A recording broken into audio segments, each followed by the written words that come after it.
Welcome back to the Loud Sound Epicenter podcast. I am glad to be back on YouTube, our main epicenter, as always, for the consistent viewers. And also thankful to Wendell for giving me the time of day. Thank you, Wendell, for allowing me to come back here.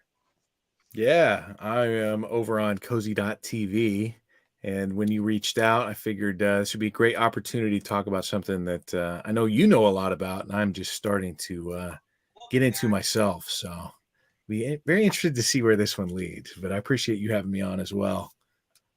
I'm very grateful, and it's a bit of a personal topic because I'm been doing some networking and some entry level stuff, but I have also been recently doing a little bit of you and Bookcat's usual stuff, some of the background checks, and we'll get into that in a second here. But I just want to thank all the work you guys have been doing because it's really opened my eyes to some of the stuff that I took for granted. I even second guess some of the people that I'm used to seeing on here. So always happy to get into that. But first of all, one of your themes, if you see it this way, is the networking. You say if you understand politics, if you want to, most of the players are visible, mingling out in the open, whether it's online or off. And when we talk about the managerial nature of politics, some of that is not just to show you who the people are, but the other side of it is what I'm sure you know C. Wright Mills writes about, always checking out the backgrounds of people who promote themselves on the left and the right, but we'll be dedicating this stream to the right. And because, as you know, it's only a handful of DC networks, and we're going to be going through those pretty quickly here.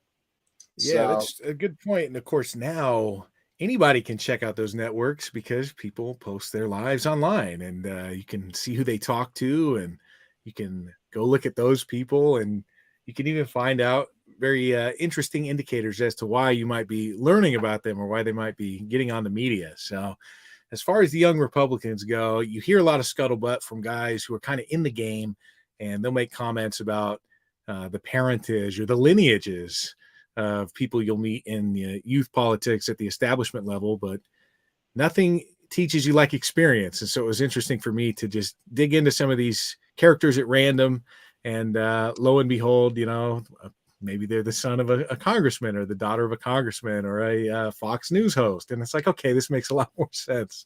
So yeah, you can just always look a little deeper these days, perhaps, than you used to be able to.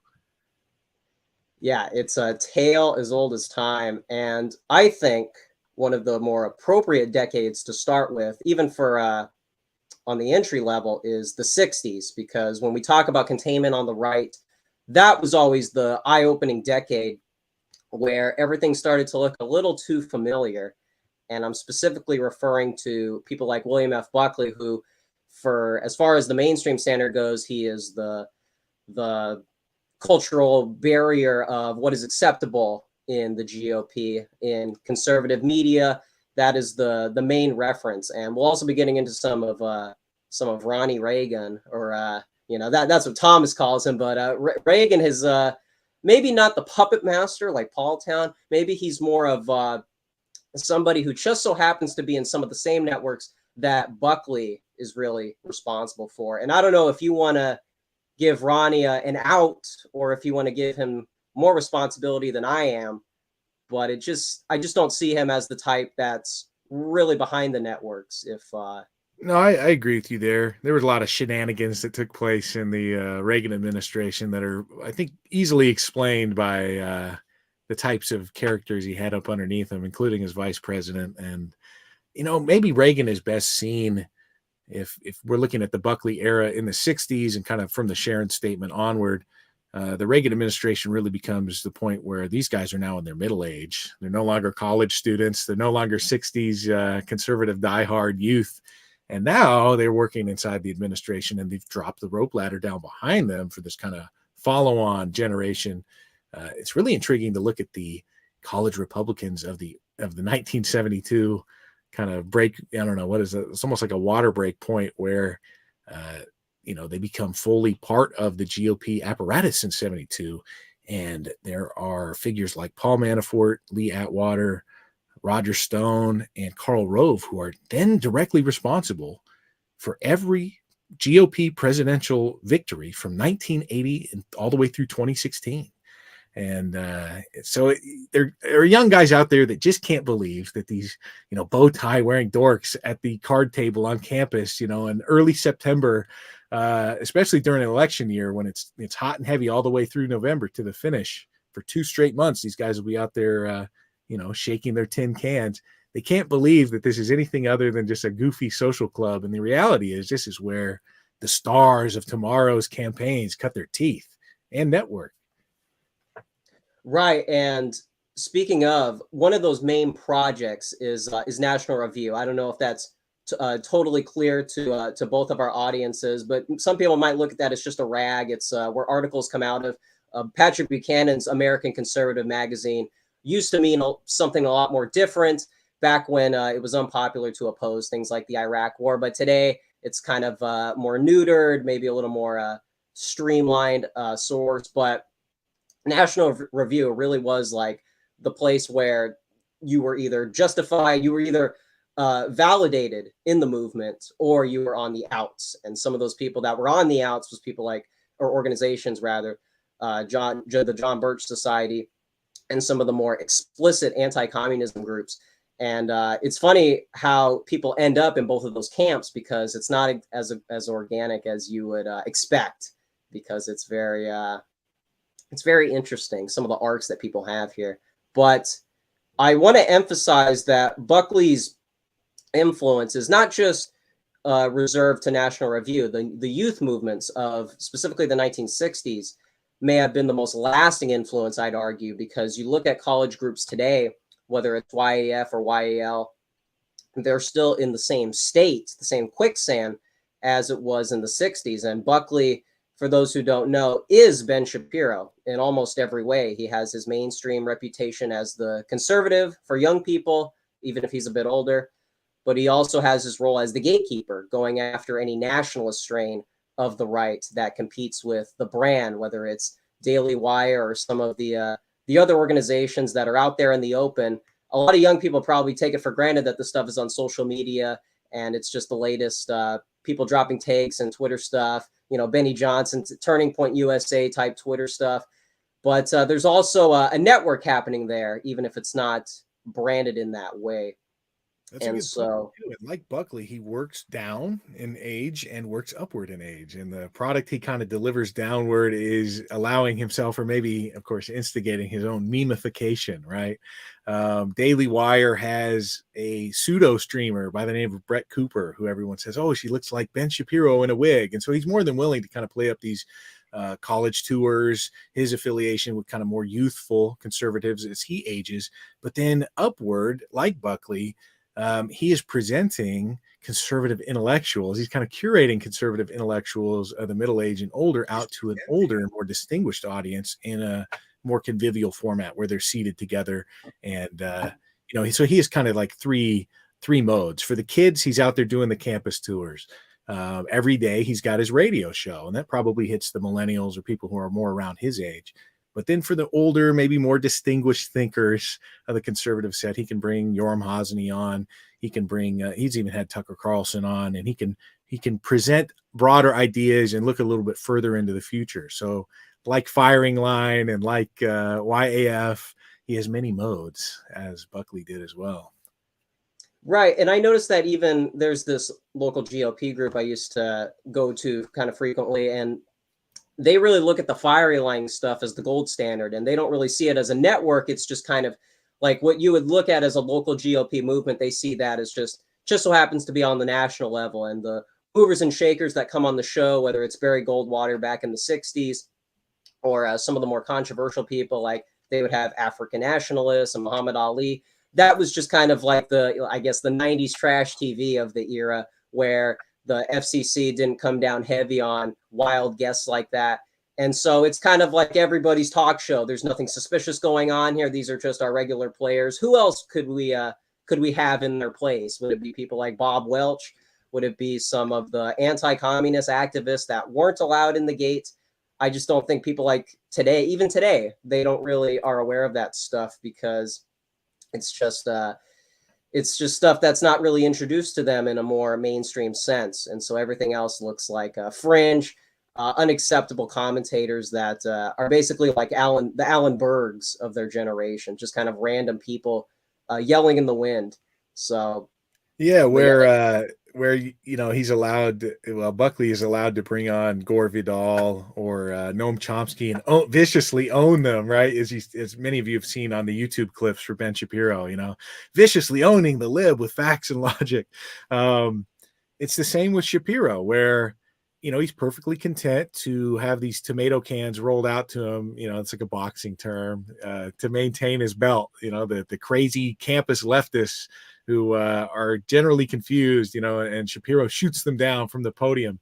But, roll it back to late 2019, and when it was Groypers going and targeting him on an intellectual level, then that was immediately put to bed, right? That was not allowed. Get these guys out of here. This was something that was kind of attacked and showed you that it needed to be controlled. And like your point about him not bringing on Robert Welch or Samuel T. Francis or, Sabran necessarily into the 90s, has to be carefully, even the persona has to be carefully gatekept. It's not just the movement. It's not just what's acceptable to be aired to the broader public. It's also who's allowed to talk to Buckley and who he's allowed to talk to. Same with Shapiro, tightly controlled. yeah, and maybe this is a little too conspiratorial, but it is interesting that the Hollywood blacklisting, I think, officially ended around the beginning of the 60s because you had Dalton Trumbo. There was a film that he was finally able to attach his name to. I forget the title, but that was kind of like the end of that alleged era. But I just think it's a really interesting arc that the blacklisting that took place in Hollywood, whether it was for a different reason, I don't think the context really matters. That same blacklisting would be taken on in strides in the political circles of Buckley. And of course, the Reagan connection I alluded to earlier, obviously I think you did a whole show talking about how Reagan, once he got into politics, he sold out all of his Hollywood friends because that's where his loyalty lies. It wasn't so much the entertainment business. He was really dedicated to the political games over anything else. So I just think it's really interesting. He's, as you know, very close to Buckley, and it's the same playbook. So it's just weird how things like that just so happen to happen right after the other. Yeah, well, Fox News didn't necessarily. I don't know. Buckley was kind of in his twilight when Fox News showed up in the mid 1990s, but now you see it as a platform where somebody like Shapiro can come on and guest host. He's a frequent guest. Daily Wire personnel are frequent guests on the Fox News, the panoply of Fox News shows. But also, I've been noticing lately some of these younger Tucker guests, and I think it was from the University of Chicago College Republican Orbit. And when I looked into them, you find out that the one that goes on frequently, her mother is a Fox News host. I don't know if that was ever mentioned. Her father's a congressman. Her mother's sister was a CIA operative who quit the CIA to run for Congress, and then in the last 10 years served a number of staffing roles for congressmen. So these aren't just people, and there's a reason why they're allowed to come on and be platformed. But the veneer that they're given is kind of like the edgiest right word possible, Overton window campus conservatives. So the boosting, like you mentioned, people don't quite understand why they're seeing who they're seeing, but they agree with the message. They're glad to see young people on the air. Tucker is praising them. Everybody likes Tucker. He's about as far right as things are ever going to get on TV. But in their absence, who would be sitting there, right? Exactly. And one thing that Nick said that always stuck with me was Shapiro has a very interesting arc, because I believe it was back in 2014 when he did that Red Ice interview, and he was talking to pagans about, of all things, Hollywood's influence on the youth and the pop culture, shifting the Overton window. And it wasn't too long before or after that he did that famous viral Piers Morgan interview where Nick called him. He said he looked like a middle school principal. He had a very different look. It was a little nerdy, geeky.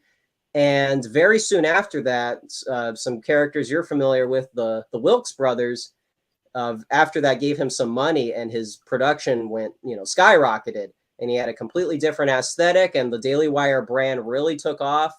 And it's, that's just one example of, the top dogs, so to speak, on the right.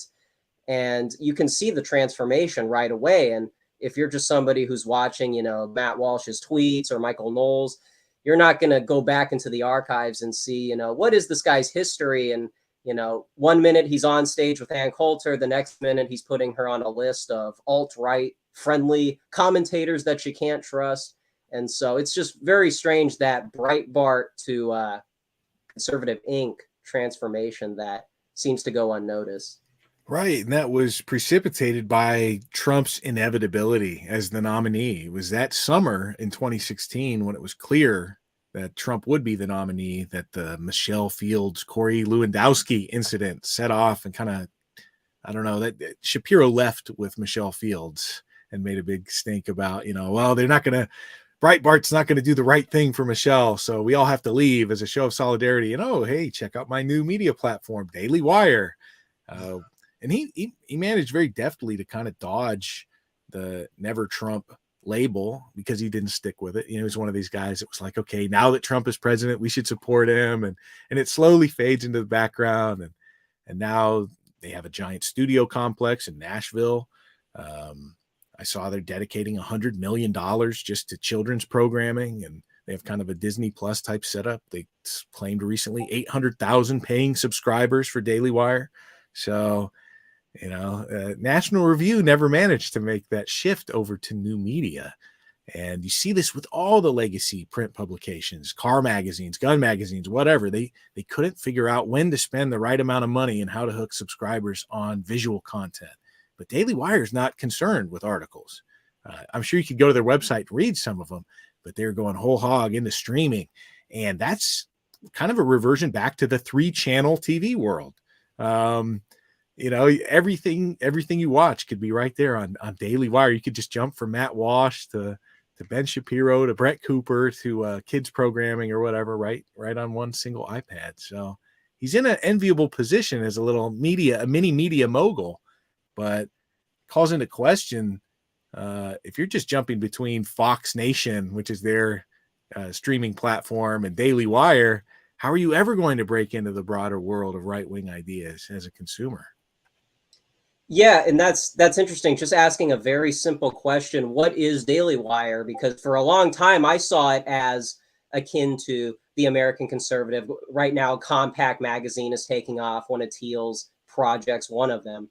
And Steve Bannon was somebody who, I don't know if you remember this, back in 2018, this is like alt-right lore, but there was a big question as to whether or not someone like Steve Bannon could be trusted, because obviously he's got a lot of esoteric interests, for better or it's mostly for worse, but he gets into some of the Evola stuff, and he threw some money behind that awful Caligula movie, or Titus, the Shakespeare movie set in fascist Italy for some reason. I can't imagine the thought process behind that, but he was doing stuff like that and kind of winking at the dissident right. And then I don't know if you remember, he gave that speech of saying that, ethno-nationalism has no place in conservatism. When he's talking about nationalism and populism, it's more in tune with, like American Populist Union, that kind of populist Inc. that we're used to today.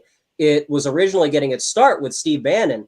And, a lot of the actors back then are kind of bad faith now, but people were warning about the fact that Bannon was going in that direction, and some of the paleocons were a little more optimistic and waiting and seeing. But I remember you said this in like a Twitter space or something. The fact that Steve Bannon today is doing the war room with the pandemic theme, and he's really going hard on telling young people to exile from college and get involved in trade school and things like that. And it just looks like the concept that you brought up, he really is trying to minimize competition in politics, even as a commentator. He's not really affiliated with Trump anymore, but it seems like even somebody like him, who, like Shapiro, was affiliated with the Breitbart crowd, already he is making that shift into Populist Inc. And he has more in common with like Sohrab Army and Shorab. I don't even know these names really, but that whatever, they're all confusing.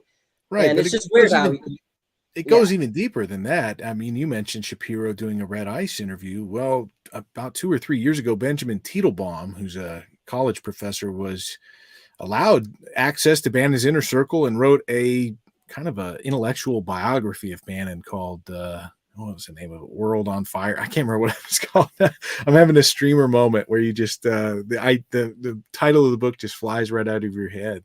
But yeah, Teitelbaum's book really delves into Bannon's deep intellectual curiosity in esoteric traditionalism, and that for a long time, and he considered Bannon to be one of the foremost scholars of like the ancient studies. I don't know, it's almost like the stuff where Ariosophy comes from. And when Bannon was in the Navy in the early 80s, he'd gone around all the esoteric bookstores of the Far East and could still remember when Teitelbaum asked him where they were and what books he picked up there. And when he made hundreds of millions of dollars, I believe from syndicating Seinfeld in the 1990s, Bannon used his private jets and his vast wealth to assemble these types of esoteric scholars around him, to have these kind of conclaves. And in that book, Teitelbaum talks about having dinner with Bannon and how Daniel Freeberg, who's the money man behind Red Ice, and Arctos Publishing had facilitated meetings between Steve Bannon and Alexander Dugin, as well as Teitelbaum and Alexander Dugin. So he has very deep ties to the more let's say mystical, intellectual European far right, and at least in terms of like the mid 20 teens. But he comes over here, and like you said, you see him on TV, and he's just kind of a MAGA minstrel. And you wouldn't know that, right? You would never intuit that Steve Bannon has this deep intellectual curiosity, and has for 40 years at this point, and runs in much more intellectual circles, perhaps, than you would believe at first. Darren Beatty is an interesting side of that. He's always on the Bannon War Room, but Darren Beatty is his real passion project is applying Heideggerian philosophy to mathematics, and he's quoted extensively in that Teitelbaum book. Michael Millerman, Dugin's first English language translator, is brought up to Teitelbaum at a dinner with Beatty and Bannon in that book. Have you heard of Michael Millerman? So yeah, he's not just this. What did Trump call him? Sloppy Steve. He's not sloppy Steve. I don't know if that's just a character or an act, but it is very incongruous, and maybe it does speak to a type of, warding away of potential competition from below. Very strange and interesting figures abound. Yeah, the old wrestling kayfabe is coming out of Trump there, but I apologize for derailing some of the main topic here. YAF, I think, is a great place to really start our citations here, because for anyone who may not know, the fact that a lot of American history in the latter 20th century is mostly defined by the Watergate effect. Everybody says that Nixon was this unpopular president and people couldn't wait to get him out. But actually, in 1972, he was one of the most popular people in America, and he got voted in twice, infamously. And so it would probably surprise people the level of radicalism that was normal in the 1960s. Even though you have the civil rights revolution, you have a lot of racial agitation, there was a lot of support behind white flight and a lot of the skepticism around Martin Luther King. It is only recently that people my age have to kind of do a lot of the digging to dig up that stuff. But in the 1960s and early 70s, I wanted to pull up just to give you an idea of YAF today, very libertarian leaning, boomer con stuff. But when Jane Fonda became an activist in the 60s, this is a famous actress of the day who doesn't look so great now. She really threw her hat in the ring for civil rights, and it was YAF students who hanged, like how they would vandalize Nixon. What do you even call them? Like blow ups. These the effigy. Giant, yeah, those. They would totally rip them apart. Well, for Jane Fonda, they hung her like that news said, January 6th. We got can I pull that up here? Let me try to find. You sent me that picture. That was good. It is interesting to contrast, like you said, that all gets kind of paved over and buried over. or buried under. And I don't know, maybe they see it as like the excess of youth or something, that when you're 16, it's cool, or 20. But when you're 45 and now you have some institutional control, it's like, don't show anybody that. Yeah. Here, I'm going to have to manually. Yeah, I just want to emphasize a lot of, and I think Academic Agent discussed this with James Kirkpatrick, who I think a lot of people would benefit from reading, even though if he's a little black-pilled and he's leaning towards a little too much on the pagan side.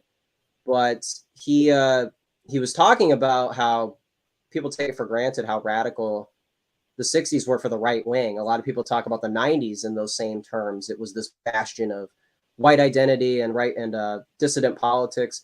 It's actually a very small image, so it's going to be tricky here. Well, and also, I listened to some of that interview earlier today as well. You know, and he talked, you know, he openly talks about his multiple identities and everything. So it's not, you know, no one's outing the guy by mentioning these things, but he'd been, you know, deeply involved in an attempt at kind of end running the establishment youth politics wing back in the late 2000s, early 2010s. I believe his was Youth for Western Civilization. So, you know, this isn't a guy who is black-pilled for no reason. They found themselves probably used to some extent. As you'd see, you know, you brought up Liebman, and, you know, Liebman was part of that National Review crowd who was, you know, all very content to not have the right-wing forces ever cross the Rubicon, but to go use them internationally, right? Go kind of use them to garner support and meet with people and rile up the anti-communist forces of the rest of the world, but you would never have them politically involved or engaged at home. When I was looking into the world, was it the WACL or whatever, the World Anti-Communist League that Liebman helped orchestrate along with Buckley, at one point they said William Pierce was meeting with international anti-communist right-wingers at WACL meetings in DC in the late 70s. But William Pierce absolutely never would have been involved in American politics to any degree. So there's a degree of like orchestration that goes on here.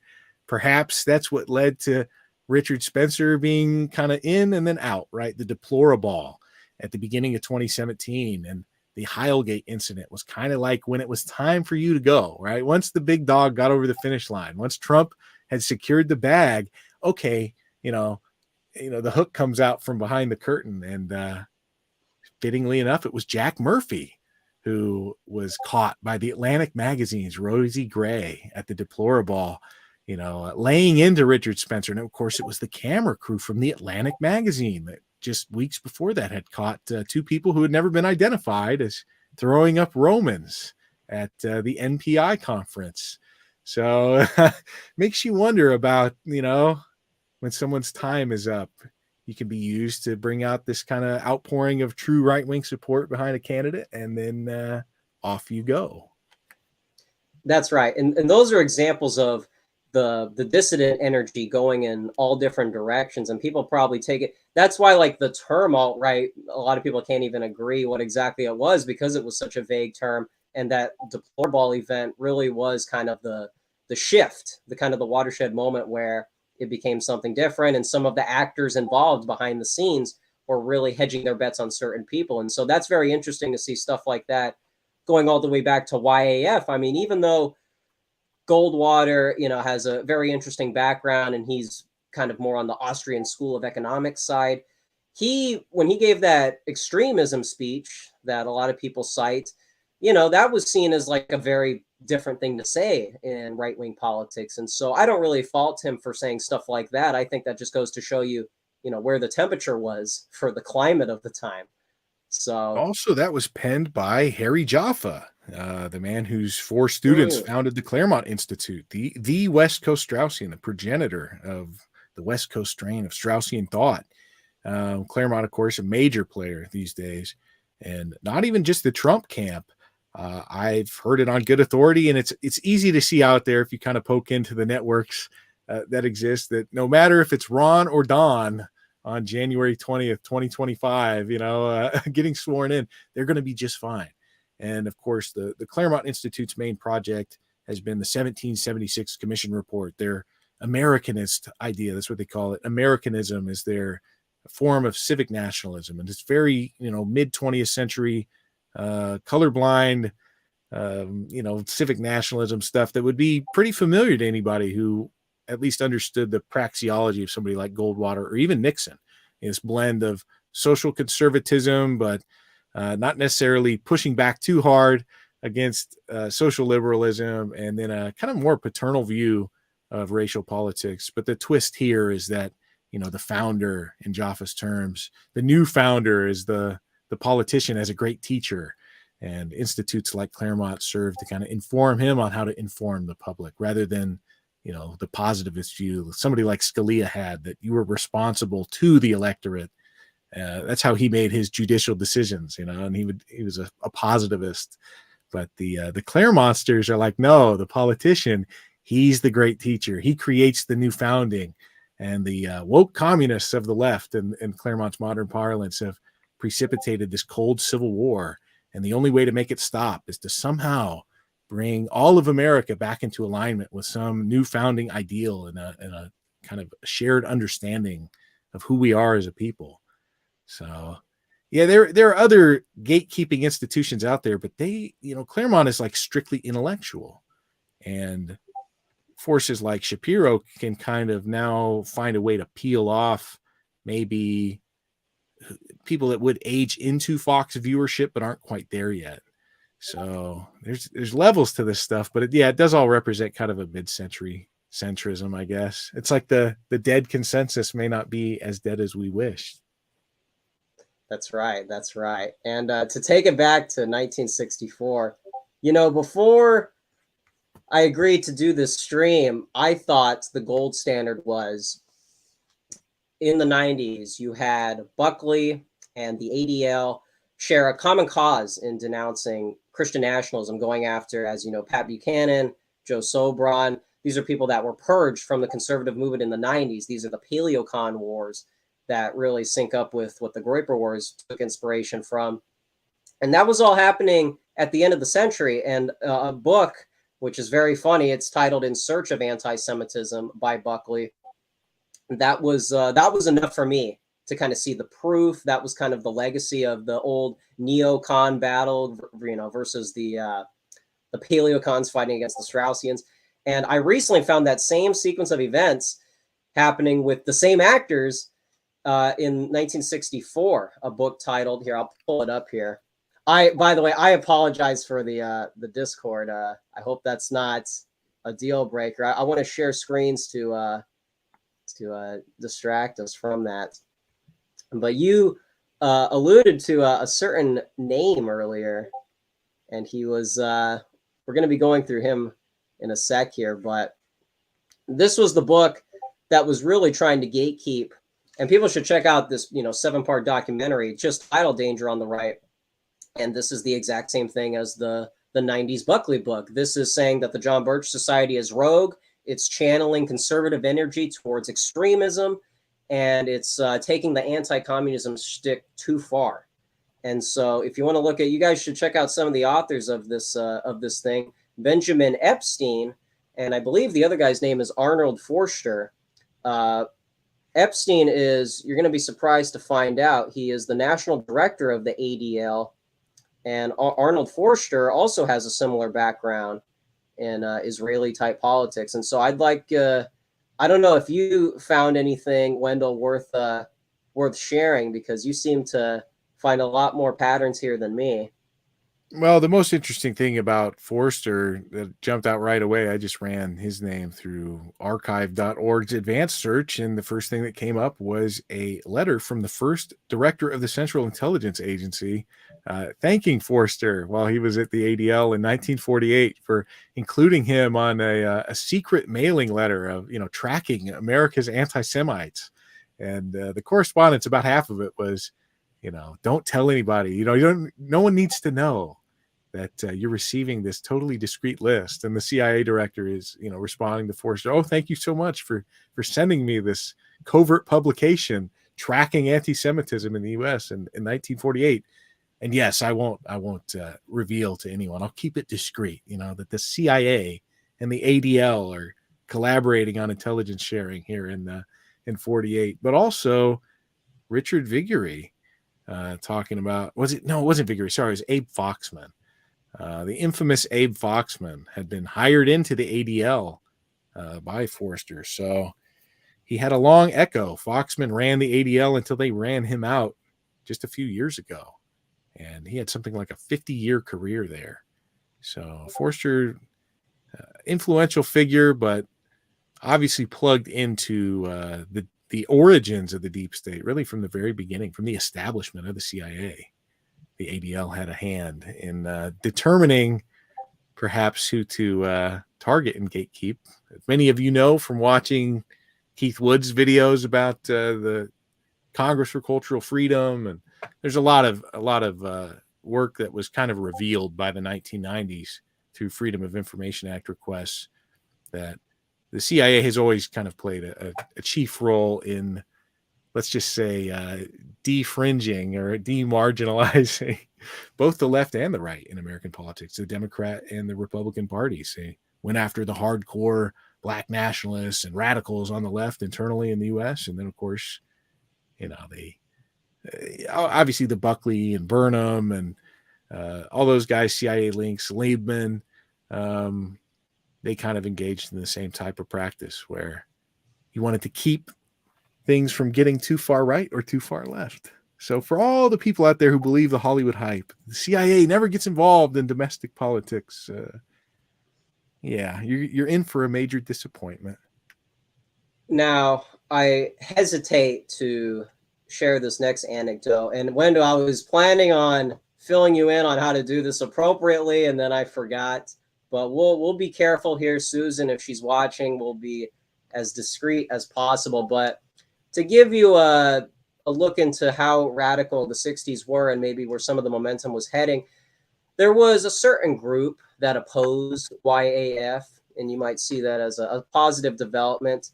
But there was a certain right-wing organization called the American Something Party. I don't quite remember, led by a guy named like George something Rockwell. I don't exactly remember what it's called, but there was a lot of opposition to YAF from these far right types, and you would think that, of course, they oppose each other. One is optical and the other isn't.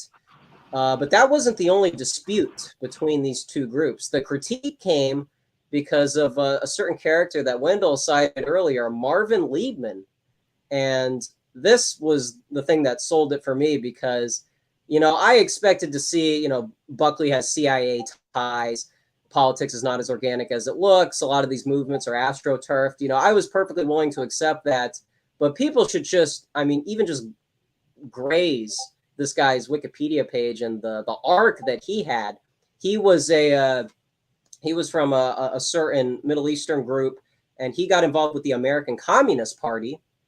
I don't know if he officially joined, but he was definitely supportive of it at an early age. And then he took a trip to the Soviet Union, and he realized that Stalin was purging a certain ethno group. And he decided that was what convinced him to become a neocon, because the identity that he, was attached to the most was under attack by these, authoritarian figures. And so he dedicated his life to some CIA projects that I'm sure Wendell can get into. I'm going to share screens like we planned here because there's a lot of different detours, a lot of funding coming from government types. And it's just very interesting, that arc of Liebman having in communism 1 second, and then kind of like the Trotskyites, kind of going in this, alleged right-wing direction, and having the switch gets flipped. I will note that it appears the Wikipedia page is mostly drawn from Revolutionaries on the Right, which is a recent book by Kyle Burke. Revolutionaries for the Right, Anti-Communist Internationalism and Paramilitary Warfare in the Cold War. There's been a lot of recent focus from the DSA type historians, the democratic socialists, the academic types, where I find a lot of enjoyment in this. They've really been rooting into the Reagan papers and trying to kind of besmirch the neoconservatives or the fusionists, kind of the forefathers of modern conservatism, by pointing out all the CIA involvement from the National Review crowd But I think this also is very nice for dissidents as well. We get to also point at this as the origins and kind of roots of modern conservatism. But yeah, Liebman, what a guy. As you mentioned, a staunch and diehard communist right up until a certain point when he's meeting Russian emigres in the early 1950s and decides to go whole hog anti-communist. But this guy's involved in pretty much any anti-communist foreign organizing you can imagine. And I thought it was remarkable. This is a quote from the Wikipedia page, but Liebman discovered a talent for political organizing, applying to the right principles that were based on his experience of his knowledge of how the left organized. The tactics that he deployed for the ARCI, which was his first group, the Aid Refugee Chinese Intellectuals, where he sought to allow the admission of 25,000 Chinese intellectual refugees in camps in Hong Kong in the early 1950s. He used these tactics for all his political campaigns subsequently, under which he would enlist a number of prominent individuals to endorse his organization by serving as board members, issue letterheads with the name of these individuals attached, have a wealthy businessman serve as treasurer and corporate fundraiser, appoint someone famous as president, and form a committee to really do the work or rubber stamp what you're doing. In this way, Liebman created organizations that were well-funded with prestigious supporters that attracted attention while having a few dedicated activists being in charge.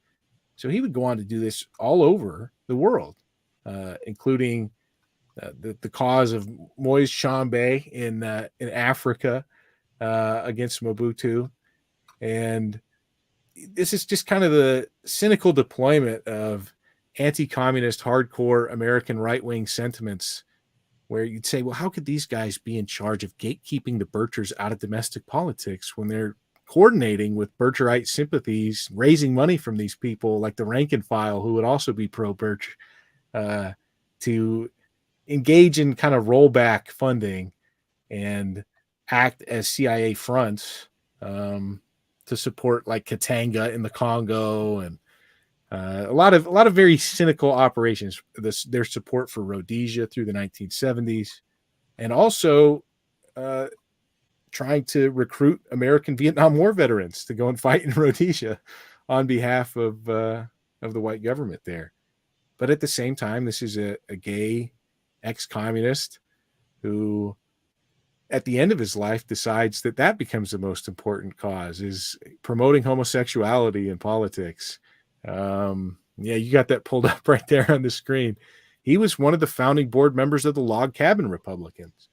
And even now, there are weird deep state ties within Log Cabin Republicanism that I was talking about with Ace earlier today, in the form of former National Security Advisor Richard Grenell is a very prominent Log Cabin Republican, and the chief legal counsel at Daily Wire is a prominent Log Cabin Republican who, on his Twitter page, the header shot is him and his newly married male husband, who is a major figure at the Claremont Review of Books and within the Claremont sphere. And that person, the Claremont guy, the Claremont half of the couple, his father is a major media figure at Daily Wire. So they're all in with Richard Grenell, who held various national security positions within the Trump administration. So it's like very interesting, very interesting. Log Cabin Republicans founded by a career spooky political guy who runs domestic campaigns. He runs PR. He also just happens to be orchestrating this vast network of hardcore right-wing international anti-communist organizations. And now you have kind of more of the same in a weird way. All these figures we're talking about, Daily Wire, Claremont, deep state figures, homosexuality in politics. Time is a flat circle. It was incredible enough to see the classic communist turns, neocon because of identity hangups. But then, I mean, it has it all there with that one person. I just feel like, it's like how Ayn Rand is a symbol for, Gen X nihilism. I feel like this person really has the conservative movement in his lifetime, the kind of moving around with different identities. And then when Jerry Falwell and the religious right are amping up in the 80s, and you finally have some Christian nationalism that was purged from the 60s, it finally starts to get some representation.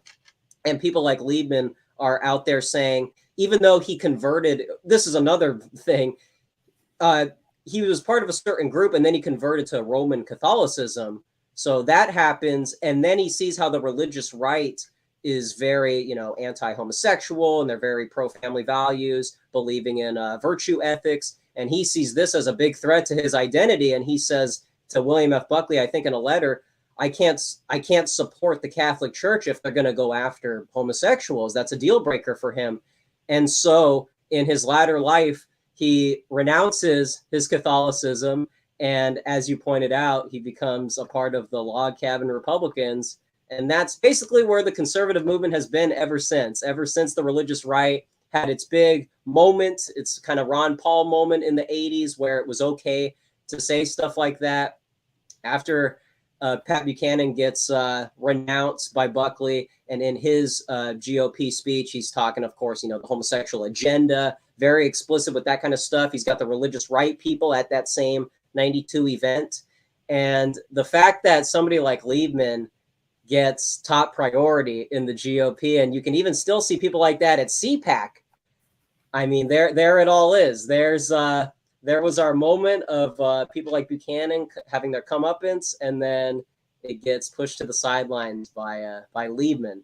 But so Liebman also pioneered the direct. He's the father of direct mail in kind of, I don't know, political operations. He first pioneers the use of direct mail to raise money for these international anti-communist groups that are, of course, supported by the CIA. Buckley is a major part of these groups as well. And then as he pivots over to doing domestic electioneering and using these PR skills that he's developed, he takes on Richard Viguerie.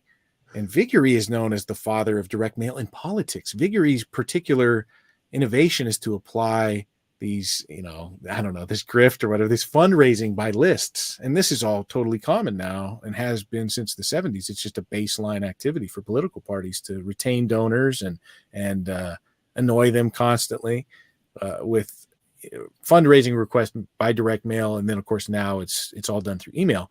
But Viguerie becomes a major player in American politics. And just by searching Liebman's name through a YouTube search engine called FilmOT, FILMOT, which will show you direct transcripted timestamped YouTube videos on any search term.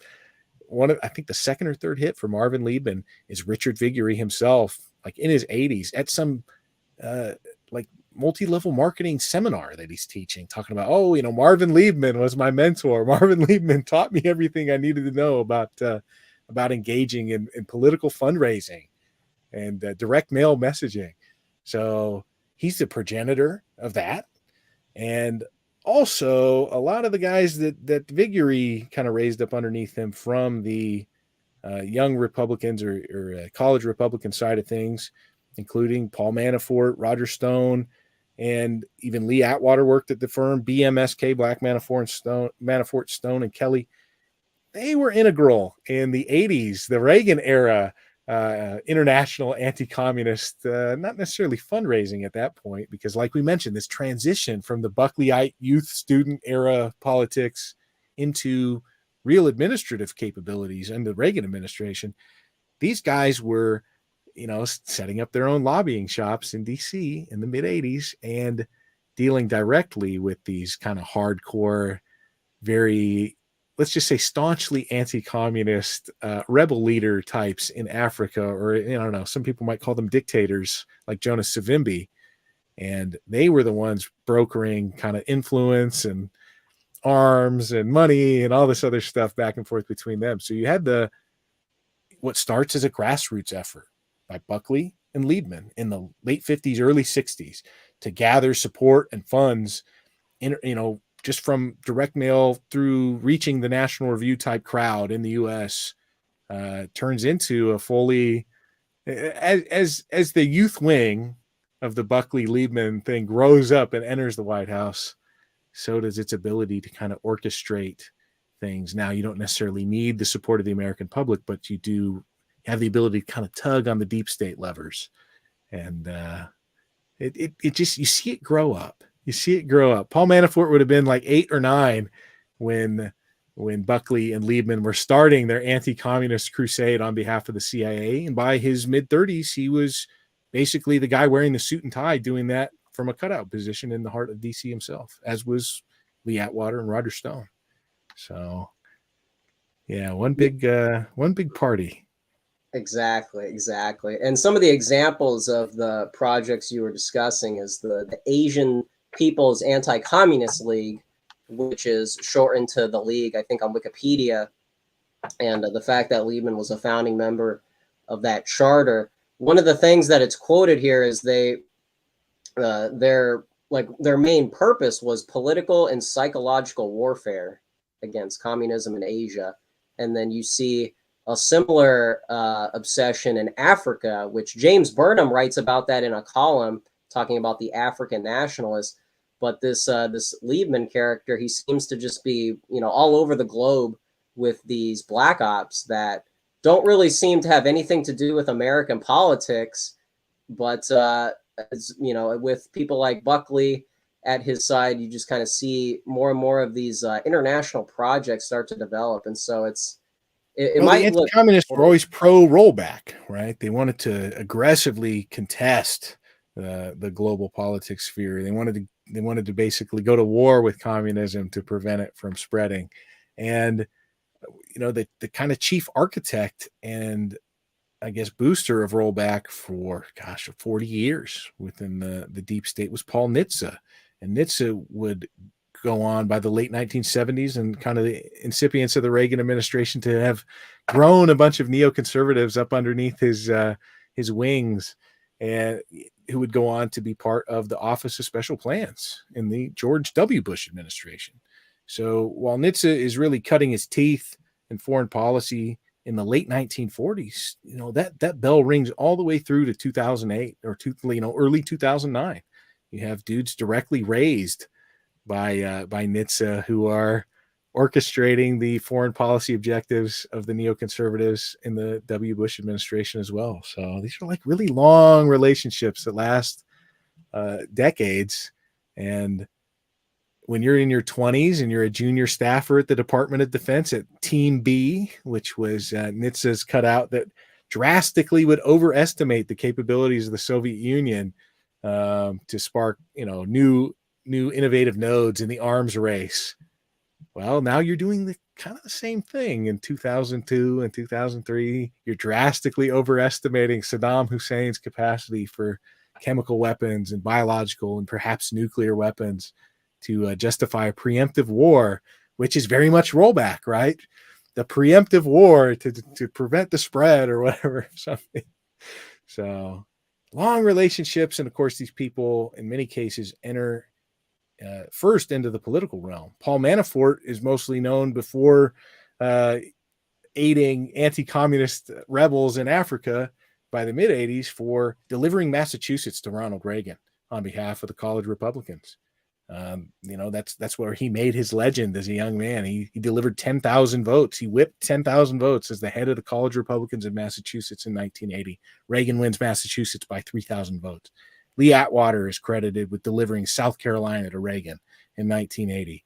That's how he gets a job in the Reagan administration and maneuvers his way eventually by 1988 to helming the presidential campaign of Reagan's vice president and winning that and becoming the head of the college Republicans himself at 37 as a reward, where just 16 years before, him and Karl Rove, as baby college Republicans in college themselves, had thrown an election to the point that the head of the Republican National Committee, which had just joined with the college Republicans, had to step in and decide who would win this national position at the youth level. And it's George H.W. Bush back then. So just 16 years separates these two men and these two jobs. But the intermediary point is that you have to kind of do some international anti-communist money-changing skullduggery in between your campaigns. I don't know if that really occurs now, though, at that same level.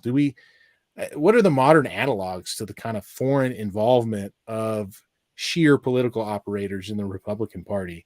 I do see a lot of activity around Hungary and kind of looking abroad for conservative solutions.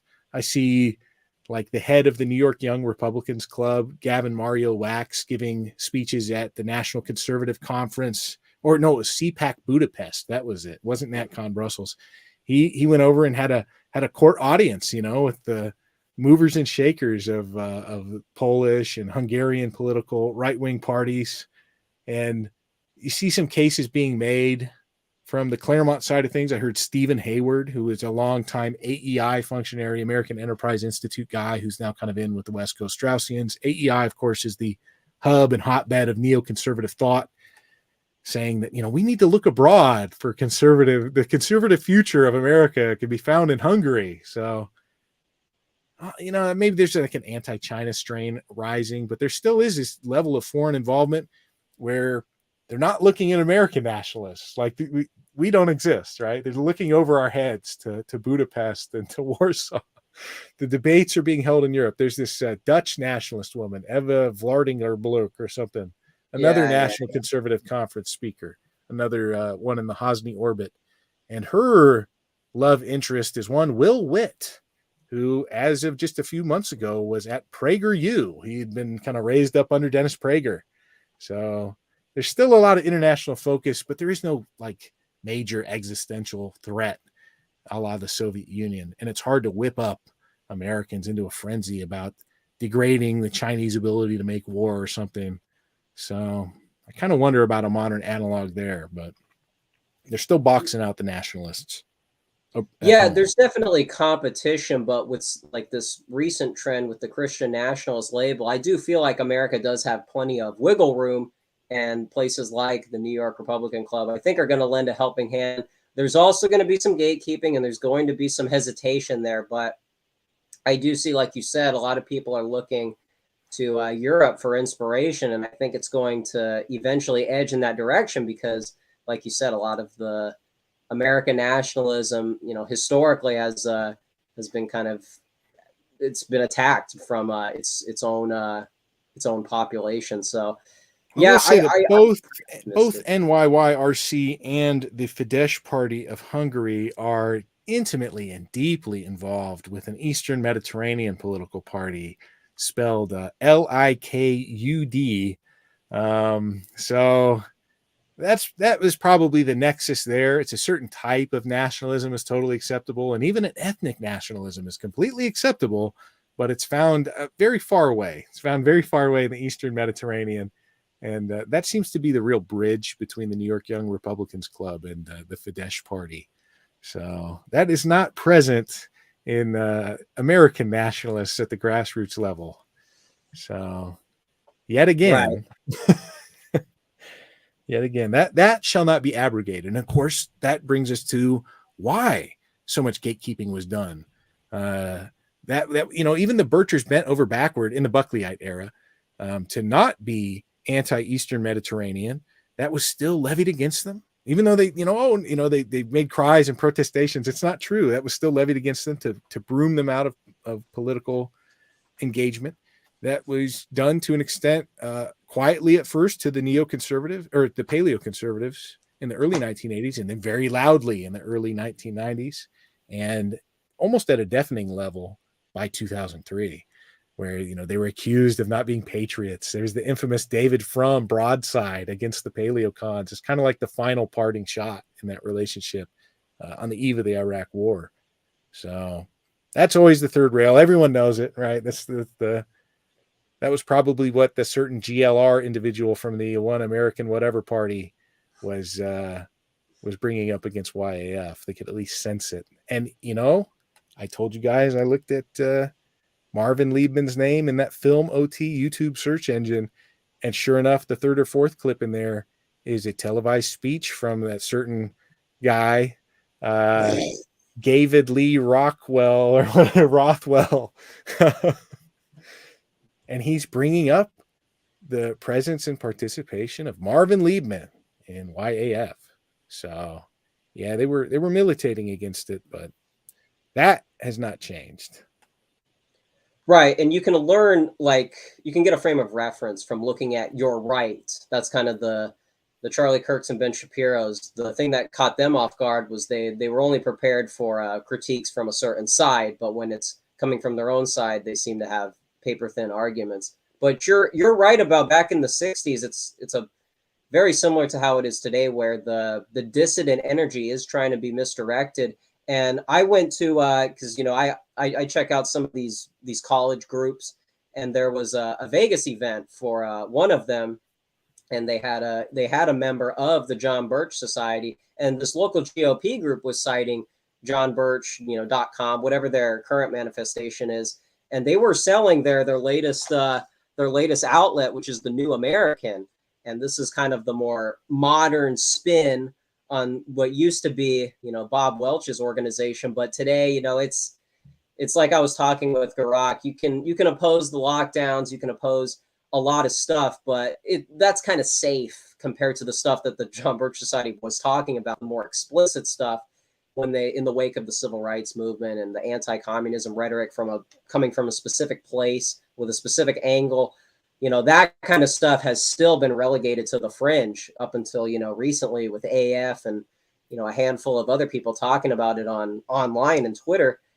It is kind of unfortunate that, like you said, John Birch Society is actually back, but it's like this. It doesn't have the same hit that it had in the 60s, but it is funny how even an organization like that is infiltrated, which... Yeah, I suppose without any real, you'd be more aware of this than I am, but what's the communist enemy of John Birch these days? The foreign communist enemy of the traditional John Birch Society was obvious, but do they militate against China? Is that the angle they're taking? Or is it against the American leftists? Yes. It's the China stuff. And to bring it back to Steve Bannon, that's his spin. Big China is the real threat, and so it goes back to the usual boilerplate Fox News talking point, and it's a guy like him again. I think it was someone who does Spaces often. They were discussing how for Bannon to still have like the pandemic war room aesthetic, I think it's very on brand because there's only so many other themes you could have. He can't do the Breitbart thing. He can't do the alt-right 1.0 style. You have to do something very specific at this stage of the game if somebody like him wants to stay relevant in these circles. And so, like you said, it eventually gets co-opted into BoomerCon, the latest thing, the current thing or whatever.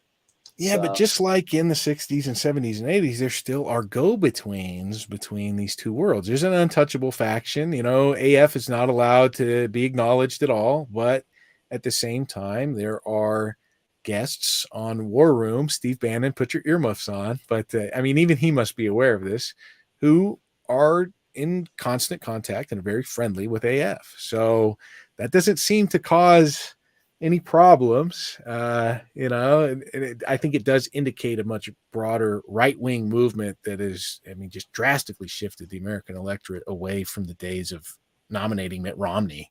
It's hard to believe it's only been 10 years, but it's unthinkable that there would be a reversion. But at the same time, AF is kind of, there's a central thesis to AF that makes it untouchable, and that is that the third rail can be openly discussed, and having censorship-proof media platforms like the one I'm streaming on right now, but you, not the one you're streaming on, but the one I'm streaming on. Not mine. No. They give you ability to voice that, but then the difficulty becomes, you're never going to have much success breaking through to an older audience. But just like Buckley knew, if you can grow 20-year-olds into 45-year-olds by the mid-1980s, all of a sudden they make appealing candidates. They have 20 years of experience working every rung of the ladder in the Beltway, from filling a congressman's coffee up to, orchestrating world anti-communist groups in China. And they make pretty astute people to have outside the Oval Office as well. So maybe this is an approach you can take. Thomas pointed out when we had that great discussion 2 months ago, though, that, the regime just doesn't let you do whatever you want, and they have certain advantages that you do not enjoy. You cannot really make a roadmap out of Sharon's statement all the way to Iran Contra or whatever for yourself if you're not being instrumentalized by much more powerful business and deep state forces. That's not going to happen in the same way. So the jury obviously will be out on that, but it is interesting in parallel that Buckley's movement was not something that ever had to attract older people. It just had to age.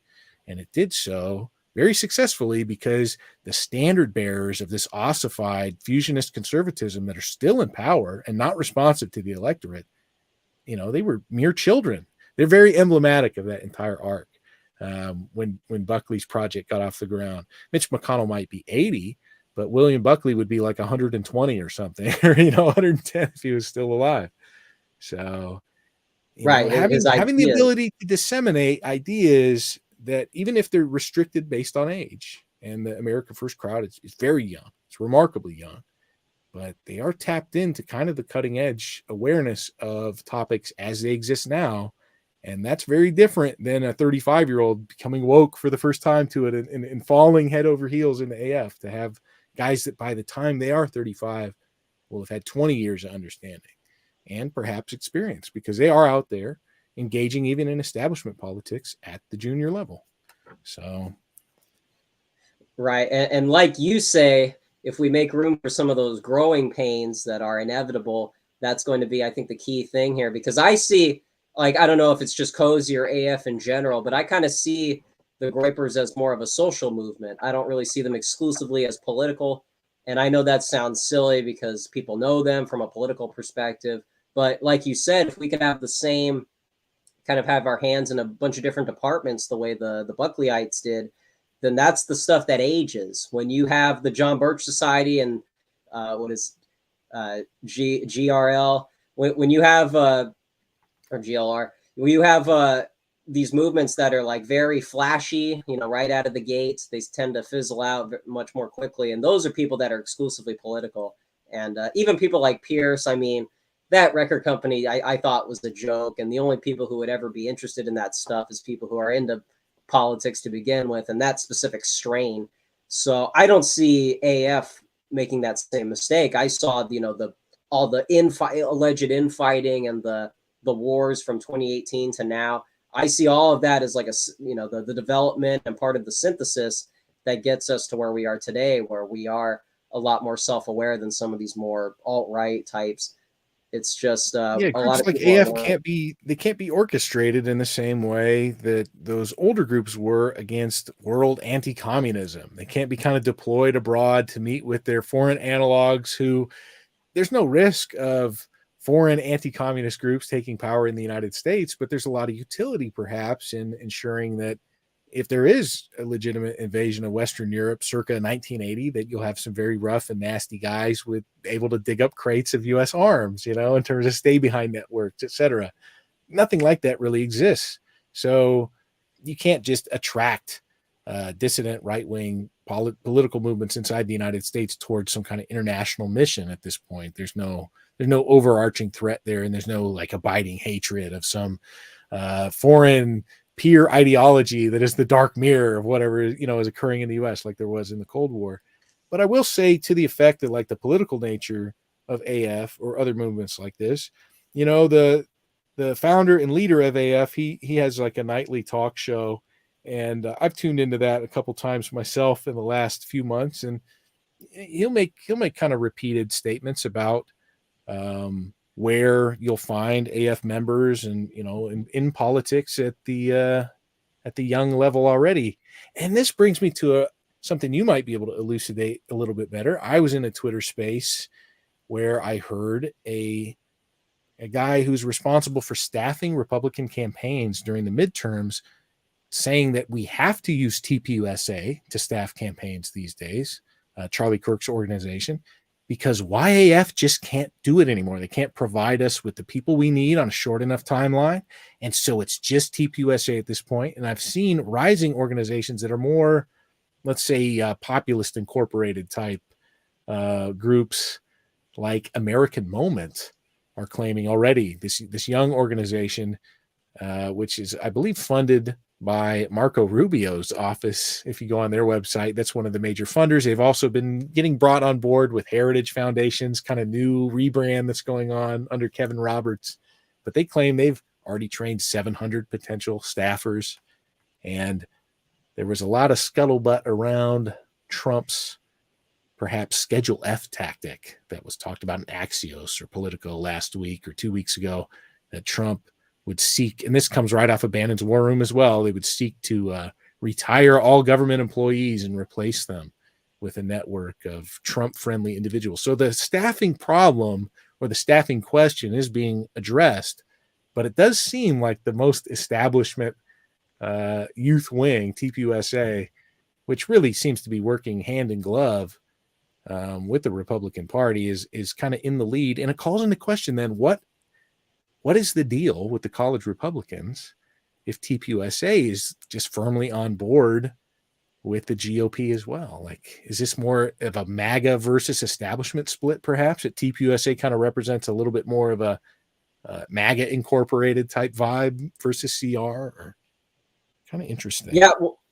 well, that's the thing, because there is definitely that rivalry, and you can even look up just the top Google searches. But YAF used to platform people like Robert Spencer. That was a personality that was acceptable a while ago, back during the Douglas Murray, the strange counter jihad guy or whatever. Yeah, jihad watch. Yeah, this guy. Yeah, and so characters like this at one moment used to be, that's what I was alluding to with Shapiro. He used to be able to go hardcore on immigration with Ann Coulter, but now that's there's no money in that as of right now.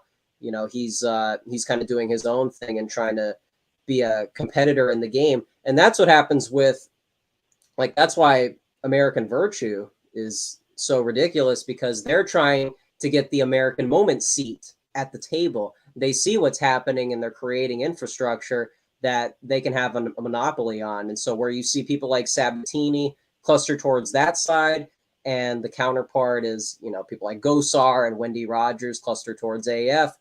Like you said, those are going to be the factions, I think, moving forward. And I'm not really anticipating any new players as of right now. I know Gavin Wax has been doing his thing for quite a while, and that kind of seemed like a kind of secretive. I mean, only people like you and Bookcat, who are really gauged into this stuff, know some of those names. I mean, people like Ryan Gerdusky are active members in this game. They're trying to get people to rally for candidates. And so those are some of the DC networks that are out there visibly mingling. But yeah, that's I don't know if have all linked up. They've all linked up. I see American Virtue staffers at American Moment training events when they take pictures. I noticed a certain guy that goes by, a certain DC guy there in DC at several American Moment events, including their training as well as their anniversary gala. Also in attendance, Yoram Hazany's son, Hadar Hazany, who is, of course, received, training and getting his PhD under Patrick Deneen at Notre Dame. So I don't think American Virtue is necessarily trying to create its own one-stop staffing shop at the size it's at now, but they certainly do seem to be willing to enter into the American Moment orbit. And then AV is now being operated by Bull Moose Project. I saw that was officially released.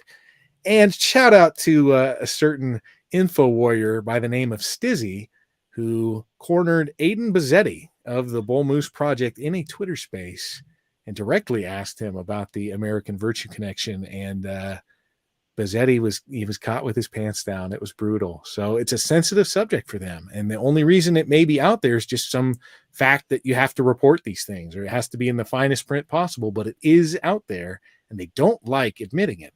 So like you said, this stuff is, they are trying to kind of prevent this from being front run or being known even in small circles. And I think a lot of that has to do with the, let's just say, affiliation of dissatisfied former members of AF who are entering groups like American Virtue and there's another one, Legacy Nationalism or something. I can't remember what it's called. There's another one, Youth and Legacy or something. I can't remember what it was called, but they're former AF guys, but now They're in the institutional side. And the simple read seems to be, especially after what happened at the AV conference, that they may be used as Groyper detectors. This may be your maximum utility as an AF detector. So the staffing wars, it's like the phony war, right? The initial outbreak of war between Britain and Germany in 1939 didn't really yield any casualties for some time, and it was called the phony war. Well, I think we're kind of in the phony war phase of the staffing wars to come. So very interesting to see, because most people have no idea that staff is everything in politics. Everything.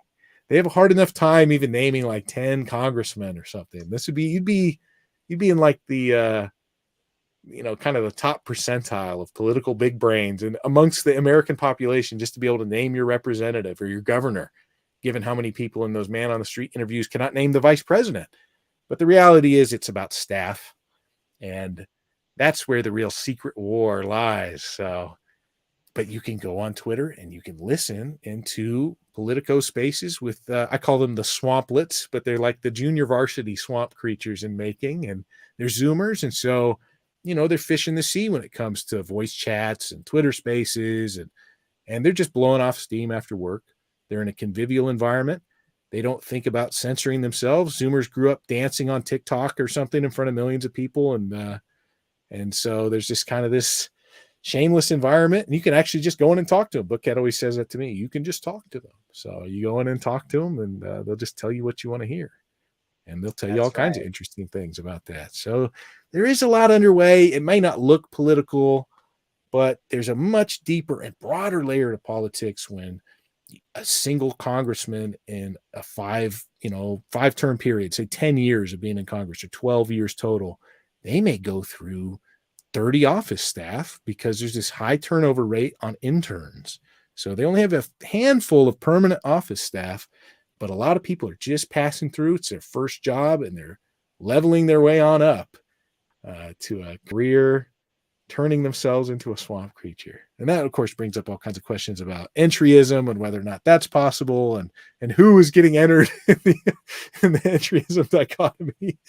But I will say, yeah, there's a lot of focus on that, a lot of energy around it, and I think it's just getting started. So we'll see. No, that's true. That's a great point about the staffing, because that's how Dick Cheney, after the Watergate scandal, any Republican that wasn't affiliated with Nixon was suddenly, a shiny jewel for staffing. And so he gets hired back in, him and Henry Kissinger, I think. Or no, Rumsfeld. Rumsfeld was his guy. And he, like you said, when these scandals emerge, you can use it as an opportunity for entryism. And there's a lot of overlap, even with, like, to bring it back to Reagan, for him to go from entertainment to politics. I mean, a lot of these Daily Wire types and people adjacent, they tried to get into Hollywood, Michael Knowles, Dave Rubin, and when they didn't succeed, they used that camera-ready charisma to get into politics, and they got this shiny brand that's backed by Hollywood type money. And Brett so Cooper, everything I was mentioning the female Ben Shapiro. They do this pseudo streamer vibe where Brett Cooper is obviously streaming out of a set that is made to look like a teenage girl's bedroom. And it's in the giant studio backlot of the Daily Wire complex in Nashville. It's got multiple cameras. Anybody who's taken a film class or, did film in high school, you understand that you can take on the point of view of the camera, and that when camera angles and points of view are switching, and what streamer camera setups look like when they're authentic, and what they look like when it's on expensive equipment, and when she's talking to her crew, what streamer has crew. But also, she was a child actress, and she, before Daily Wire, she's fully vetted. She came through, I think, Foundation for Economic Equality or something like that, or some of these other ones. Libertarians would understand a lot of these. And just like Shapiro, they kind of throw her low. The streaming type show is obviously aimed at young people. But then on Daily Wire's kind of main page, she's in a leather jacket in a parking garage set, describing the rough and tumble operations of the tax code. So, but like you said, the real fundamental here is that camera presence, the ability to entertain, to memorize scripts, things like that. So yeah, Reagan was a bit of an innovator in that regard, I suppose. And it makes sense that the modern analogs to Reaganism and the kind of bearers of the Reagan torch, Daily Wire's about as close to it as you can get, I suppose. Well, like you said, I didn't even know some of these guys were Hollywood types. I didn't know. I guess I did see Michael Knowles' Buzz Reel or whatever once. People were making fun of it, but interesting. AF has Kai clips, though. That's the AF secret weapon. You want charisma? Here's a guy that locked himself in a room for 6 years watching American Psycho. He's ready, you know. That's all you need. It's the secret weapon. No, it was an honor to see him at our campus, and yeah, it's a natural thing. It's a natural thing that some people learn to for entryism, you know, like some of these Daily Wire types. Other people can just naturally do it because like I said, I see AF as a social movement. It's not just a political ploy to sucker people into giving Shapiro money. I mean, it's supposed to be an authentic, like Joel Davis says, supposed to be an authentic expression. And if you're kind of tinkering around just to give a presentation, then that's suspect. I don't like stuff like that. That's why I don't like, after Daily Wire moves to Tennessee, they got their hands all over DeSantis's crew. And I'm seeing people push that stuff, and not Compact Magazine specifically, but outlets like that. You got all these, you know, alleged insiders on DC. They're taking advantage of people who aren't doing the background checks, and people can easily walk. You know, I mean, not to get blackpilled, but like if Trump goes to jail, there's going to be a lot of people that are going to want to just, okay, well, you know, the establishment took our guy, so let's just be satisfied with the practical option. And it's like, no, that's tinfoil, but who benefits materially more from the FBI raid than Ron DeSantis? Who benefits more? I'm just saying, in the pantheon of things, the Democrat Party doesn't necessarily benefit more from Trump not being able to run for president if there's another candidate, maybe the governor of Florida from the Republican Party, who can also be viable, right? But it happens in his backyard. I think the real test for Big Ron is how he has reacted to this so far. And I notice a lot of the Trump loyalists are sweating that. And there are some interesting cleavages there. Bannon seems to have kind of committed to Trump, and this has split the former partners in crime of Jack Posobiec and Mike Cernovich. I noticed that Cernovich is really saying, oh, this is why it has to be DeSantis now. Trump is too tainted. And of course, Posobiec is firmly on the side of Trump himself. So interesting to see. But yeah, also your mention of people not looking deeper into these things. They don't even know why they know who Michael Knowles is. It's kind of like the Manchurian Candidate. They just cannot tell you how they know who these people are. And that if you can't tell yourself why you know somebody or where they came from, if there's no lineage there, and all of a sudden you're like, well, I saw him on Tucker, you know, why did you see him on Tucker? I just saw someone in my chat bring up that Aaron McIntyre had gone on with Michael Knowles. And Knowles, I don't know anything about Knowles, and I don't watch Daily Wire, but I do know that AF guys and younger people will, you know, who are on the authentic right, we'll just say that, they will ask me what I think about Knowles, and that indicates that he gets to be a little bit further to the right maybe than the other hosts. And so, yeah, but that's like the perfect entree then for somebody like Aaron is Knowles. It makes more sense to roll him out there, just like it makes more sense to send Brett Cooper on with Tim Pool. So there's a lot of jockeying for position and competition to kind of firing line, you know, Buckley style, to bring them on and kind of bring them into your world a little bit, you know. You get Alan Bloom on with Midge Decter, and everybody at home just picks, oh, which one do I like more, you know? And they don't realize like you're being presented with two options. That doesn't mean that they're different choices necessarily or come from different worlds. Yeah, that's right. That's right. Yeah, you know, I like Aaron, and I don't want that to age badly, because, you know, people like that who you see their arcs from humble beginnings, you know, you kind of see the NRX stuff starting to peter out, but maybe some people from that world are salvageable and hopefully have the wherewithal to not compromise when it counts. Well, but because people change anyway, and they could make their choice. Look at someone like Christopher Hitchens. He was a diehard Trotskyite and all this other stuff, and then things changed, and Christopher Hitchens changed as well. But he didn't really achieve peak status. Unfortunately for Christopher Hitchens, he didn't really achieve his peak earning and media exposure status until he hitched his wagon to the neoconservatives in the run up to the Iraq War, and then he became everywhere. He was everywhere on cable news. Even when it was kind of in its infancy, the Iraq War came within the first 8 years of like Fox News's existence. And all of a sudden, everybody knows who Christopher Hitchens is. And he's this kind of cool foreign guy, and he's not a shit lib. And you're like, I really like this guy. And then you never realize, like, wait a minute, he had this whole history, this whole background. And if I would just look at his Wikipedia page, so much would be revealed. And that's right. I will talk about Christopher Hitchens on stream, and I'll say the most basic things you'll find right on his Wikipedia page about his ethnic background, and that it is the same of people who shifted traditionally from being Trotskyites to neoconservatives. And Hitchens himself didn't know this for some time, but they're very upset by this. They're not necessarily angry at me because it's from a Wikipedia page, right? But they're just shocked and disturbed, like, what's the Trump line? You're telling me this for the first time, right? Yeah. So it's a pretty crazy world, you could say. But yeah. But unlike 15, 20 years ago, all the information you're seeing about a person isn't just them as a floating head on MSNBC or Fox or C-SPAN or whatever. Like, you can just go read their tweets. You can look at what tweets they like. You can look at who they follow on Twitter. You can look at who follows them. You can search keywords, and they're, based on their @ or whatever on Twitter, and you can find every time they've ever used that word or anytime someone has sent it at them. You can even if you have a sneaking suspicion about a certain interaction that just may have happened at one point, you can run 2 different Twitter @ against each other and see if they've ever talked or who mentions them in the same tweets. You can look at all these things, and that's just on Twitter. So there's lots of ways to kind of be brought inside a content creator or a media personality's world.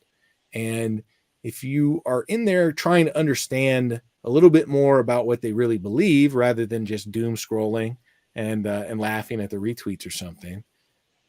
But that's the irony, right? We don't go on Twitter to investigate the shapers and molders of public opinion. We go on there to just treat it like a regular Twitter user treats it, to scroll around in there, to look at what your friends are saying and to read the news or something. So you kind of have to use social media very differently.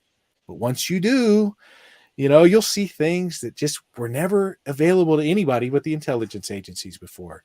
Here's a former State Department head of propaganda in Europe under Trump, and here she is Instagramming pictures of herself on a boat trip with the staff from a branding and consulting agency for conservatives out of DC. And if you go to their website now, because you know who they are, you'll find that they've been retasked with rethinking and reskinning the Buckley Center at Yale, and giving it a fresh new look and a fresh new vibe and brand. If you start following some of their junior partners on Twitter, you'd see that they're groypers, and they like running spaces with groypers, and they have, they put the lean tinted avatar in when it's lean season, etc. So it's like, the youngest guy here is kind of at least with Zoomer right-wing political culture, but the guys that orchestrate it, who are millennials and maybe young Gen X, they're with that culture. They're very much in the Daily Wire sphere of things, or at least to the edgier rightward wing of that. So you can start to understand, like, this, people go to work and they say yes to their boss, but maybe a 20-year-old is going to be a 45-year-old boss in that same firm someday, or maybe he'll have cut his teeth there well enough that he can strike out on his own, and he can do those things for you when he has some independence and he still agrees with you. So it's not all over, right? It's not always over. It's not over.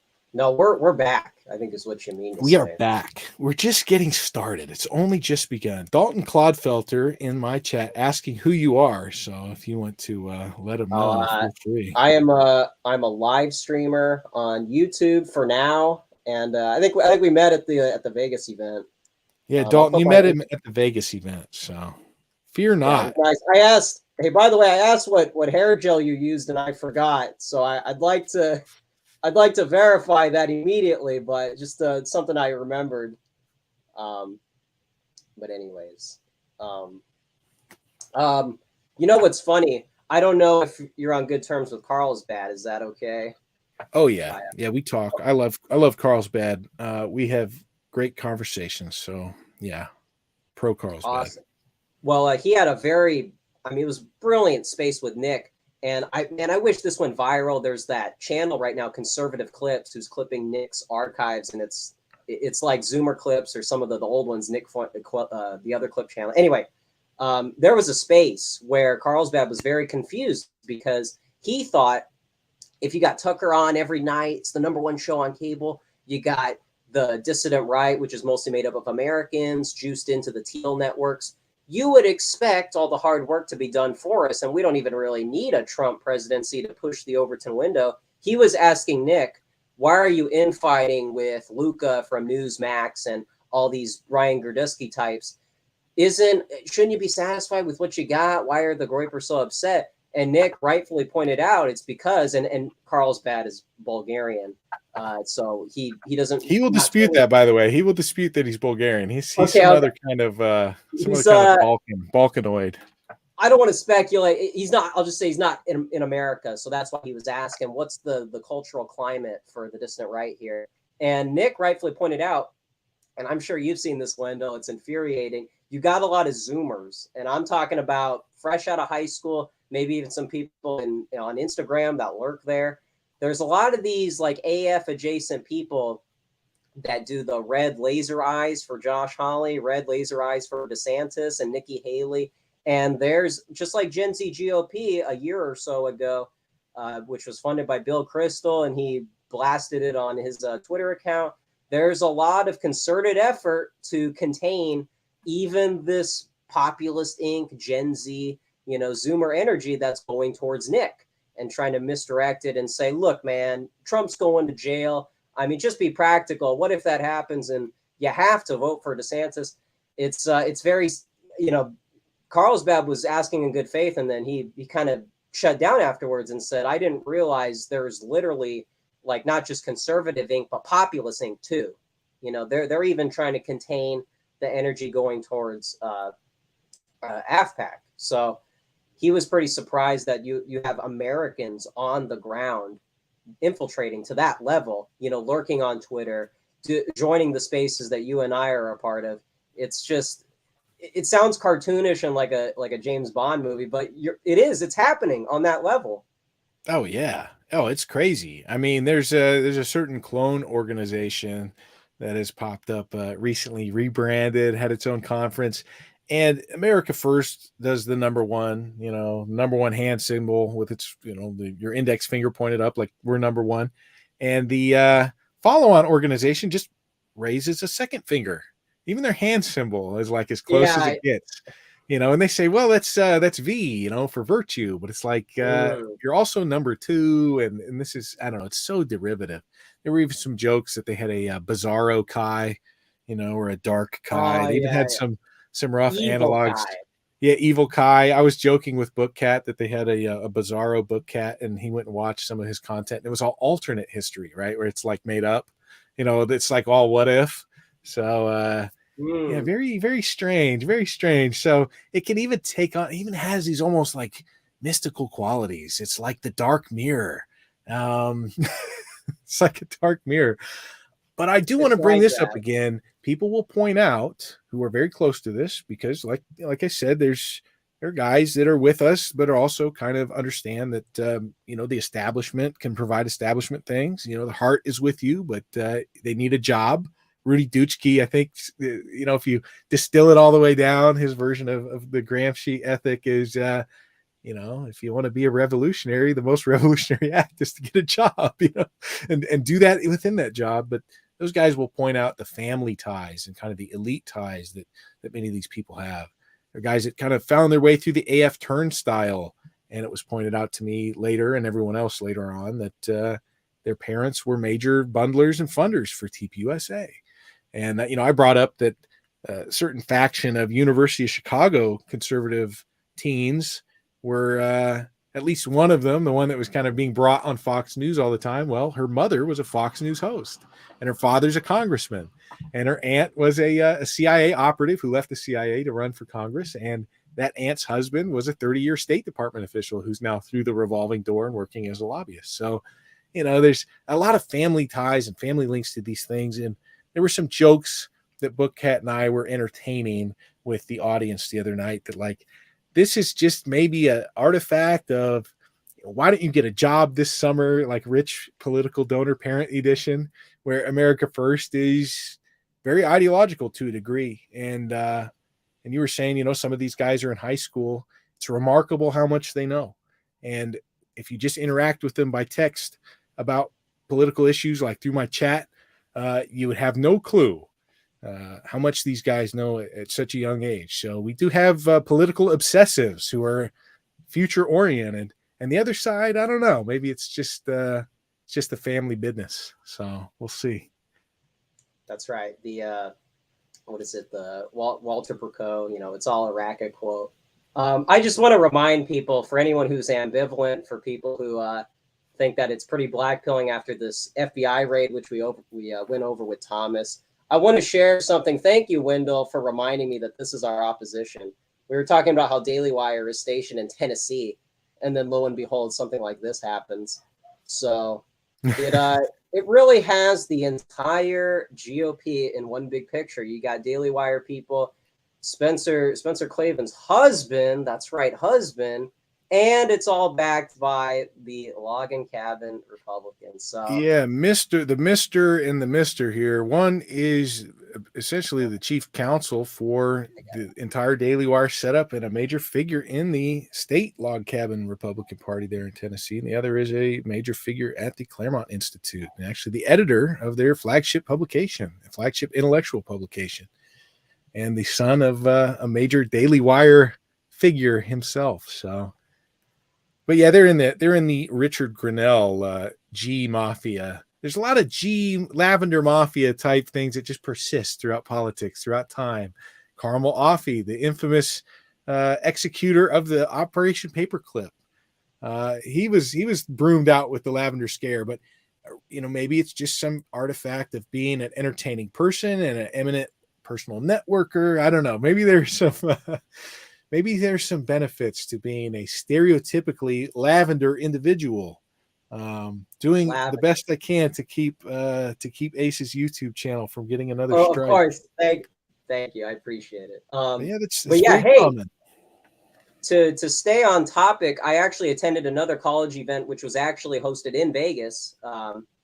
Might have been the Mirage, but anyways, Rick Grinnell was the hosted speaker there, and he gave some pretty interesting takes. But very soon after that, I don't know if people remember, this might be old lore for some newcomers, but do you remember that Grinnell versus Lauren Witzke fight that unfolded on Twitter?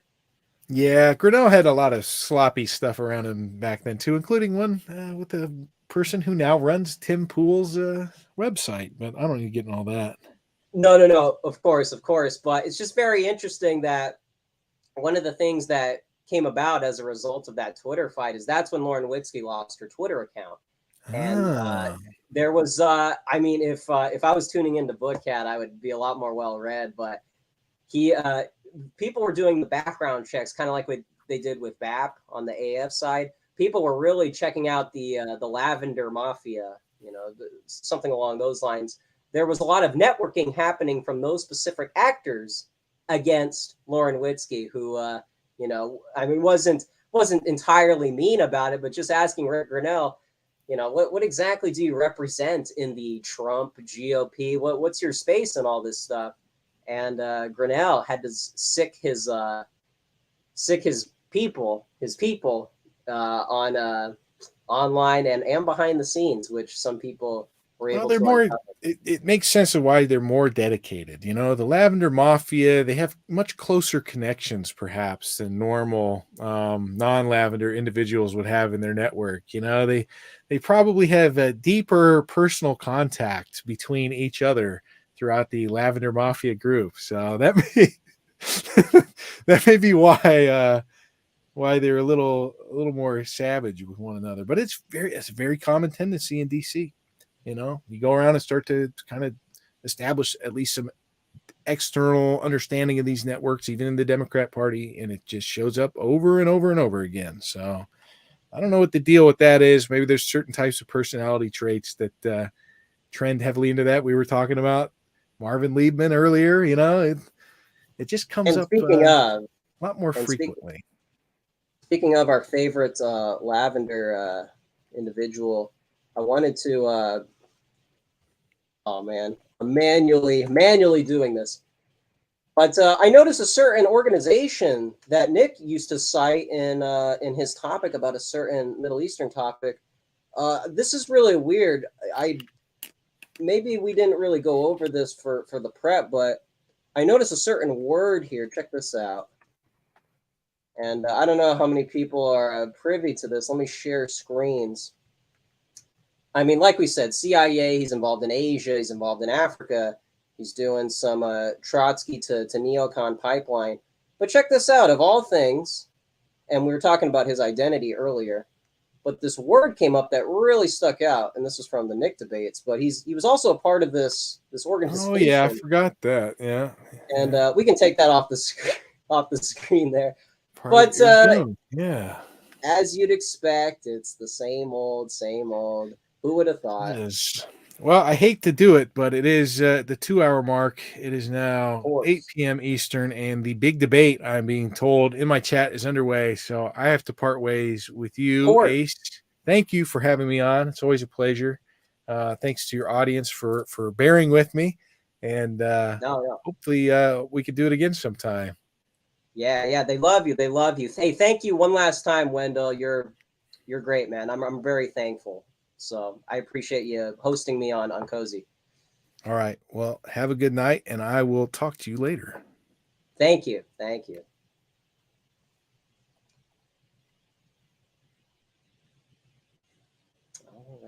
All right. Let me check in on the debate there.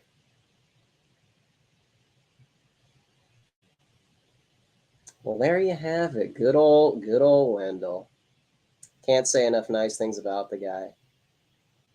Okay, John, I'm fidgeting. Okay, I'm nervous. I need to.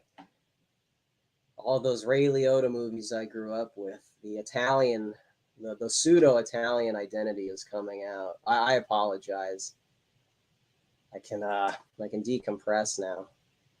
But yeah, there you go, Sam. Let me verify here on Cozy. It's just lobby.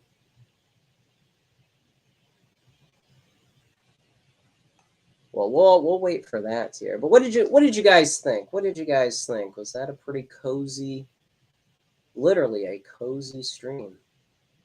Yeah, I've been meaning to get that one out for a while because I'm very intimate with a lot of those organizations. It's those organizations that gave me the opportunity to meet some of the best people, and I want to return the favor by doing some of BookCat's content some justice. And these guys, I met these guys in a Twitter space. And ironically, I got affiliated with a certain organization through Twitter. I remember Columbia Bugle retweeted a group that was local.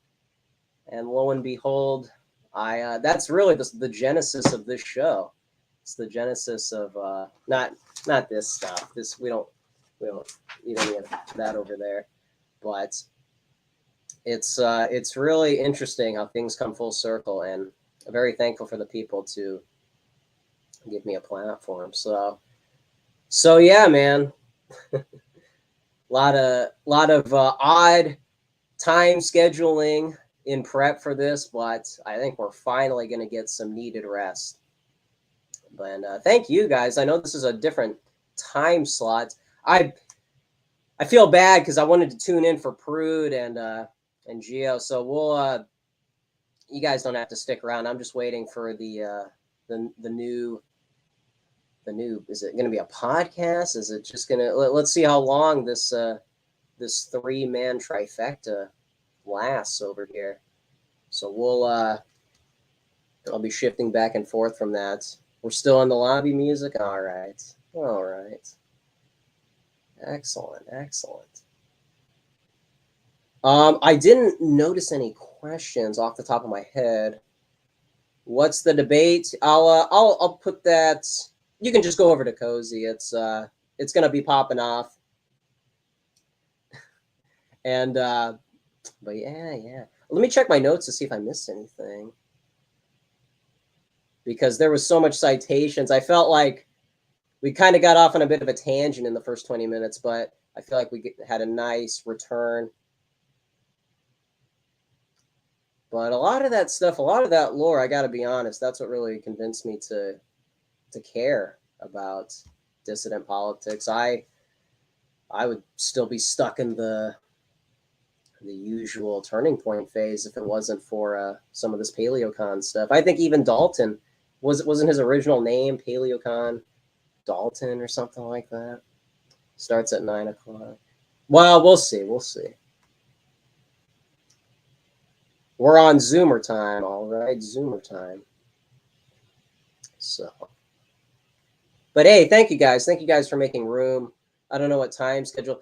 Well, I just want to verify what time zone are you guys in, because I want to be able to gauge with you guys. I got the Discord, which I've been neglecting, admittingly, but I want us to, I was surprised Raging Mandrill stayed up for our after midnight stream. That was, I mean, I don't know if it was for him. He certainly seemed, pretty tired at that time, but yeah. Hey, by the way, I haven't forgotten. Okay, I have not forgotten. We'll get to this eventually. I was thinking about doing it on this stream, but I don't know. We'll wait for an appropriate moment. Great streams this week. Oh, hey, thank you, man. Thank you. Thomas Times. Hey, yeah. Chicago time is Thomas time Central. So true. We got Arizona Steven. Thank you, man. I'm really late. I know, really late. No problem, John. John is cool. Am I right? Check back. Yeah. We're bopping around here. That's what I said on Instagram. We were bopping around. Oh, are we back? Are we back? Okay. All right. Well, hey, go over to Cozy. I think you're gonna be very satisfied with the content. So thank you guys once and all. Hey, we got a structured show. Imagine that. We had a structured show. And I appreciate you guys for staying interested. But that's a wrap. That's a wrap. So stay tuned in. Not sure what's on the agenda. But we'll be back in the near future, probably with Thomas and probably some others. But hey, go check out Garak. Go check out his Substack. And Prudentialist, man, show the guys some love. I know we gotta. We'll figure something out with the time scheduling. But yeah, hey, Garak. Yeah. Let's show the guys some love. And yeah, I'll put that. But yeah. All right, and also Wendell. Go to Wendell's channel and stay tuned in. So let me I'm fidgeting around here. Fidgeting around a little bit. Yeah, remember replay gang. All right. Remember to tune in. Tune in for some of the intellectual, academic, scholarly accounts of politics. So hey, thank you guys, one and all. Greatly appreciate it. Thank you once again. And I'll be back in the near future. Take it easy, man.